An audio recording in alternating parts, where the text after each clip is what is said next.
टीकमगढ़ और मीरापुर से उम्मीदवारों का ऐलान नहीं किया गया है। इन 2 सीटों पर सहयोगी दल दावा कर रहे हैं।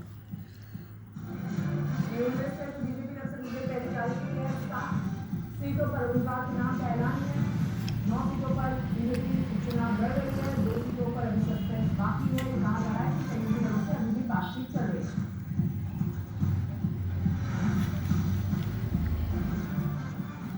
तो बीजेपी ने तो 7 सीटों पर उम्मीदवारों का ऐलान कर दिया, लेकिन कांग्रेस समाजवादी पार्टी ने सीट बंटवारे पर तनाव जीत गया। कांग्रेस 5 सीटों का दावा कर रही थी, लेकिन अखिलेश 2 सीट से ज्यादा देने को तैयार नहीं है। कांग्रेस ने इनकार कर दिया, तो अब सभी 9 सीटों पर समाजवादी पार्टी ही चुनाव लड़ी।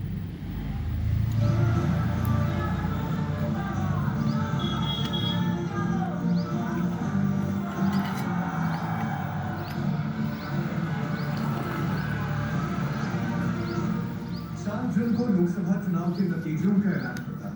यूपी से चौंकाने वाले नतीजे आते हैं। बीजेपी को 29 सीटों का नुकसान होता है। कांग्रेस समाजवादी पार्टी को 37 सीटों का फायदा होता है। ऐसा लगता है जैसे यूपी में कांग्रेस और समाजवादी पार्टी का गठबंधन आगे भी बीजेपी के लिए बड़ी चुनौती साबित हो सका। तभी विपक्षी गठबंधन की दोस्ती की गांठ ढीली होती दिखती है। 4 महीने से पहले ही यूपी में विधानसभा की 9 सीटों पर उपचुनाव की परीक्षा आती है और नौबत यहां तक पहुंचती है कि समाजवादी पार्टी सभी 9 सीटों पर चुनाव लड़ने का फैसला कर लेती है। कांग्रेस लगातार दबाव बनाने के बावजूद मैदान से हटने पर मजबूर हो जाती है। और फिर देर रात अखिलेश यादव का सोशल मीडिया एक्स पर एक संदेश आता है, जिसकी पहली लाइन से ये साफ हो जाता है कि आखिर क्यों कांग्रेस को इस उपचुनाव में किनारे होना पड़ा। अखिलेश कह रहे हैं कि बात सीट की नहीं, जीत की है। जीत की जरूरत के चलते ही समाजवादी पार्टी ने कांग्रेस की मांग ठुकरा दी। जिस दोस्ती के दम पर लोकसभा में बीजेपी को बड़ा झटका दिया, उसी दोस्ती को दांव पर लगाने का जोखिम मोल ले लिया। हालांकि 9 की 9 सीटों पर चुनाव लड़ने के फैसले से गठबंधन टूट जाएगा, इसकी कोई आशंका नहीं। लेकिन तनाव, तनातनी, मनमुटाव के हिचकोले तो आ ही गए।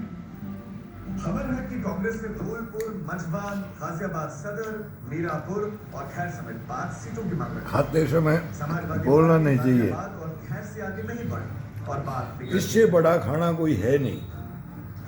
यहाँ तक कि राहुल गांधी का अखिलेश से बात करना भी चटनी, रोटी और छाछ मिल जाए, लस्सी, सीट पर खास तौर पर अड़ी थी। बस ये तीनों का कॉम्बिनेशन। मगर बात वही अंदर बिगड़ गई कि बात और इसमें 1 चम्मच 2 चम्मच देसी घी, बस। इससे जबरदस्त खाना। कमजोर मानती है और जिन 2 सीटों को वो चाहती थी, मीरापुर और फूलपुर, वो समाजवादी पार्टी नहीं देना चाहती। ऐसे में ये साफ हो गया कि लाल मिर्च और लहसुन और धनिया का पेस्ट। पोस्ट के जरिए दोनों ने अपने गठबंधन को तो मना कर रखा है, लेकिन उनकी दीवार, उनकी दरार चौड़ी होती जा रही है। ये कल की मूली की सब्जी है। कांग्रेस समाजवादी पार्टी ने सीट बंटवारे पर बात नहीं बनी, तो बीजेपी को हमले का मौका मिल गया। बीजेपी कह रही कांग्रेस को अखिलेश ने आईना दिखा दिया। क्या अखिलेश यादव जी ने ये कहा कि इंडिया गठबंधन चुनाव नहीं लड़ रहा है? क्या अखिलेश यादव जी ने ये कहा है कि समाजवादी पार्टी चुनाव लड़ रही है? नहीं कहा ना। ये मूली की भुजिया है। इंडिया गठबंधन चुनाव एक दिन बना के 2 दिन खाओ, 3 दिन खाओ, और समाजवादी पार्टी के प्रत्याशी इंडिया गठबंधन के बैनर पे कोई बाई नहीं करेगा इसको। अच्छा सा महत्वपूर्ण बात है। लहसुन मेरे इसमें कि 9 सीटें लड़े, मिर्च लहसुन का मेन होता है, प्याज सिंबल कहां पर किसका होगा ये हमारे लिए महत्वपूर्ण नहीं है। फ्राई करके इसको। आला कमान तय करेगा, कांग्रेस का अनुशासित सिपाही उस पर काम करेगा। कांग्रेस मुक्त का नारा भारतीय जनता पार्टी ने दिया था, लेकिन उसको उत्तर अभी मूली की भुजिया को अखिलेश यादव ने कर दिया। आखिरकार अखिलेश यादव ने घोषित कर दिया लहसुन मिर्च के चटनी के साथ। उपचुनाव लड़े जाएंगे। अब कांग्रेस के हाथ खाली हो गए और ये हाथ का पंजा अब हाथ बनता रहेगा।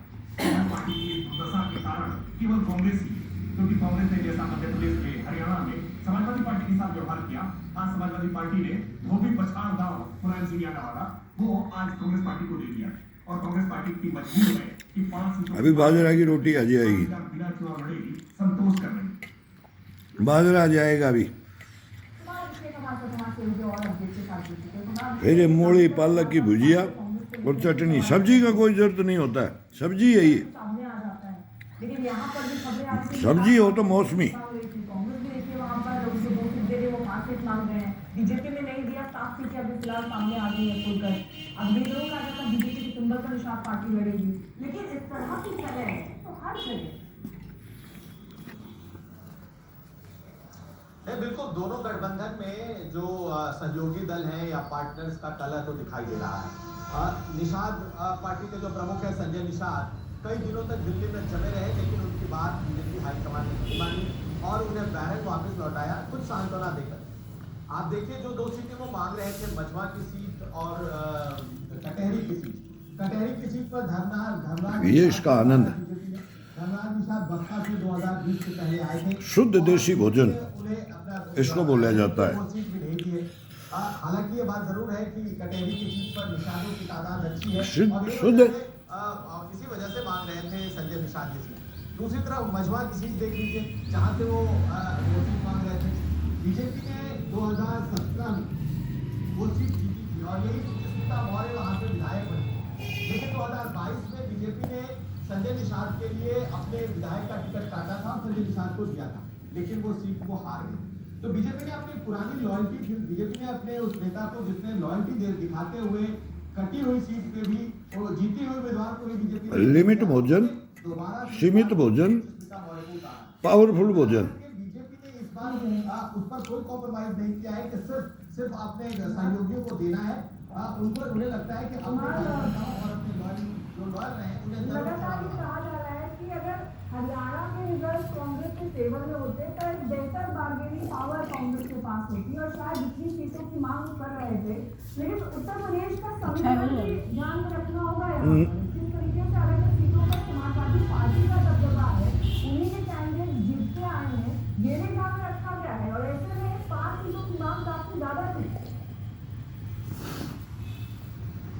बिल्कुल उनके 5 सीटों के को मांगने का आधार सिर्फ इतना था कि समाजवादी पार्टी 10 में से 5 जीती हुई है, तो बाकी जो उनकी हारी हुई सीट है वो उन्हें दे दे। लेकिन समाजवादी पार्टी हारने के बावजूद भी बाकी 5 सीटों पर बहुत मजबूत रही है। हाँ, वो 2 सीटें जो समाजवादी पार्टी ने कांग्रेस के लिए छोड़ी थी, खास करके गाजियाबाद सदर और खैर, ये 2 सीटें ऐसी थी जिस पर कि समाजवादी पार्टी का कोई बहुत ज्यादा असर नहीं था।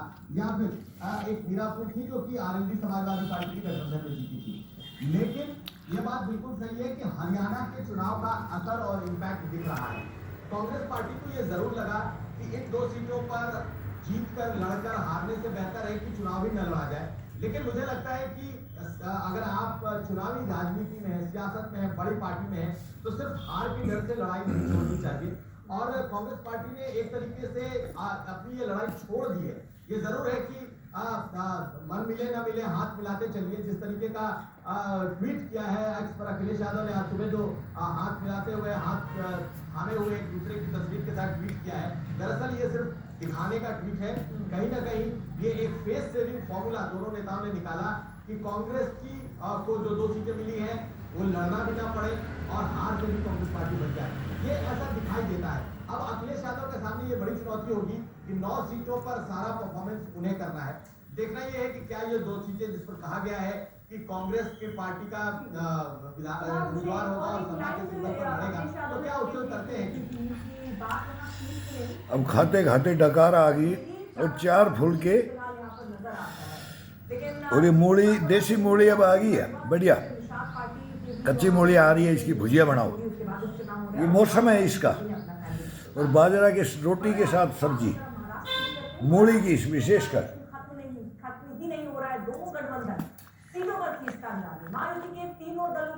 अब आधा घंटा पानी नहीं पीना है कम से कम, बस। फिर ये भोजन दे तो ये जठराग्नि है ना। अब ये लहसुन का पेस्ट और ये मिर्च का छाछ का, इसका चटनी का ये कॉम्बिनेशन होता है और ये बाजरा की रोटी में अब जबरदस्त होगा सर्दी सर्दी। इससे शुद्ध भोजन कभी कहीं मिल नहीं सकता आपको और ये शरीर के लिए 100% एक नंबर है ही। तो इसको करो भाई। अब ये शाम को ले लेंगे। अब दूध के साथ में अब यही मग एक दूध का हो जाएगा और इसी के साथ में ये चटनी और ये हो जाएगा और फिर शाम का भोजन हो जाएगा। फिर भी कोई सब्जी की जरूरत नहीं। तो ये भुजिया है, ये सूखी ये हरे पत्तों की भुजिया ही बनाओ अब सर्दी के अंदर। ये 3 दिन चलेगा। एक दिन बनाओ बढ़िया सा, इसको दिल से बनाओ। जीरा लहसुन और अब डकार आ रही है इसको खाते खाते, अब ये कुछ इच्छा नहीं करेगा। अब ये आधा घंटे बाद में अब ये डकार फोड़ेगा, संतुष्टि मिलती है इससे भोजन से। बाकी संतुष्टियां हैं देख, लेकिन उसके अंदर फिर मसाले ये एक्स्ट्रा हो जाता है ना, नेचुरल है, विटामिन के है,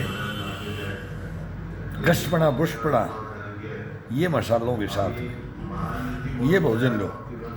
अब आँखों में पानी आ गया है, पसीना आ गया है, इसको खाते खाते पसीना आ जाना चाहिए बॉडी के अंदर। अब इसको जो मुंह में लार बनता है, होठों से, इनसे, जीभ से पानी की घूंट नहीं लेना है इसके अंदर। उस लार को, उसको मुंह में कुल्ला करो, उसको घुमाओ, उसी लार को अंदर डाल लो। मैं बोलता हूँ 100% रोग बीमारियों का इलाज इस भोजन का। अब ये जैसे मिर्च है, इसका जीभ से सिसाट हो रहा है। महायुति के जो पार्टनर्स हैं उन्होंने अपने अपने उम्मीदवारों के नामों का ऐलान कर दिया। बीजेपी ने 99, अजित पवार 38, शिंदे सेना ने 45 सीटों पर अपने उम्मीदवारों के नामों का ऐलान कर दिया। लेकिन इसके बाद अब बढ़ जाती है 100। अपनी जीभ से, दांतों से, इनसे, जबड़ों से इनसे कुल्ला करना बोलते हैं, वो पानी और रस बनता जाएगा। 25 से 30 ऐसी सीटें हैं जहां पर सभी पार्टी रस बनाओ इसके अंदर, जीभ से इसको काट काट करके जीभ से ये अब इसको भोजन दिया है ना, तो इसका रस बनाओ। ऐसे ही बीजेपी की सीट्स पर अजित पवार और शिंदे के जो उम्मीदवार हैं वो चाहते हैं वो वहां पर चुनाव लड़े। तो इसीलिए आज दिल्ली में बड़ी बैठक होने वाली है। लगभग 2 बजे के आसपास ये बैठक शुरू हो सकती है, क्योंकि 10:30 बजे कैबिनेट शुरू हुई थी। कैबिनेट मीटिंग खत्म होगी। अब इसको कंठ के अंदर से नीचे से धीरे से वो जताई जा रही है एक ऐसा जैसे क्या महसूस होता है उसको, जब ये अपना रस जाता है ना, ये लार्वा बोलते हैं इसे, लार बोलते हैं, यही बनता है। यही इस इम्यूनिटी के अंदर एक राज होता है। और अपन ये करते ही नहीं है, ये अमूमन ये तो सिंपल सा थोड़ी है खाना खाने के बाद में, वो आनंद लेकर के देखो बैठ करके। अब न्यूज़ चल रहा है तो लेट भी सकते हैं कि हम लेट करके भाई बर्तन उठा लेना। अब लेट करके भी मुंह में लारवा बनाते रहे अपन, और वो लारवा अपन नीचे उतारते रहे 10-15 दफ़ा वो लारवा बना दो पूरा मुंह के अंदर, इतना आनंद आएगा। इस चटनी और रोटी और ये छाछ और वो घी का, इसका मतलब ये कॉम्बिनेशन है इसका। ये क्या इसका लगता है, कभी कुछ खाकर कभी कुछ खाकर के, ये इसी के साथ कड़ी रोटी, चटनी रोटी, दाल रोटी, दूध रोटी, प्याज रोटी, सब्जी रोटी, भुजिया रोटी, मतलब ये अपने खुद के बना करके घर में जो नॉर्मल खाना होता है ना, उसके अंदर इसका आनंद लेकर के देखो। चटनी एक्स्ट्रा रख दो, एक दिन मेहनत होती है, 3-4 दिन, 4 दिन, 5 दिन चलती है। भुजिया 2-3 दिन चलती है, बाकी कोई सब्जी एक दिन से फालतू नहीं चलती है। तो ये इनके साथ में हम कैसे इनको अपना सही रहने के लिए ये भोजन किया जाए। अब वो मुंह में फिर लारवा इतनी देर में बन गया है, वो क्यों, वो अभी वो मिर्च का और लहसुन का और इस छाछ का और इसका भुजिया का और ये इसके अंदर जो है उसके अंदर से होता है। तो ये बढ़ा करके और गटकते रहो, और फिर आधा घंटा बाद में ये अपने आप प्यास मांगेगा तो 1 गिलास, फिर 10-5 मिनट में दूसरा गिलास, फिर तीसरा गिलास, फिर ऐसे पीते रहो, फिर दिन भर पानी पीते रहो। फिर कभी जैसे बाहर अब मनोरंजन के लिए जाएंगे तो 3 गिलास डाल लेते हैं भाई, वहाँ पीने की जरूरत नहीं पड़े, वहाँ मिल भी जाता है, रखते मंगवाते भी है भाई, बोतल लिया हो घर से, अभी पहले मटका रखते थे, लेकिन फिर बोलेंगे घर से पी के पेट को भर करके चलो पानी का फुल, पानी ज़्यादा से ज़्यादा बॉडी के अंदर ये करो, बहुत आनंद आएगा। देखो शरीर को इसको लेकर के शुद्ध में, शुद्धता में, साधना में, तपस्या में, योगाओं में, इसको जगा करके भोजन में, नहाने में, खाने में, उठने में, बैठने में, सोने में, चलने में, हंसने में, हंसाने में, घुमाने में, नचाने में, मतलब इसको कैसे एक्टिविटियों के अंदर इसको रख सकते हो वैसे रखो। ये आपको ताउम्र ये जिंदगी भर आपको साथ देगा, ये साथ नहीं छोड़ेगा, लेकिन हम इसका साथ देना छोड़ दिया है। मैं देख रहा हूँ दो जगह तो मैं करके देख रहा हूँ, कर रहा हूँ कि भाई इनको ऐसा नौबत क्यों आई है, कैसे हो गया। एक बचपन से जन्म से हो जाए उसको भगवान की वो अलग है, लेकिन अपना शरीर खो करके करता है वो, जब उसको देखते हैं ना क्यों नहीं किया ऐसा, तो ये करना है।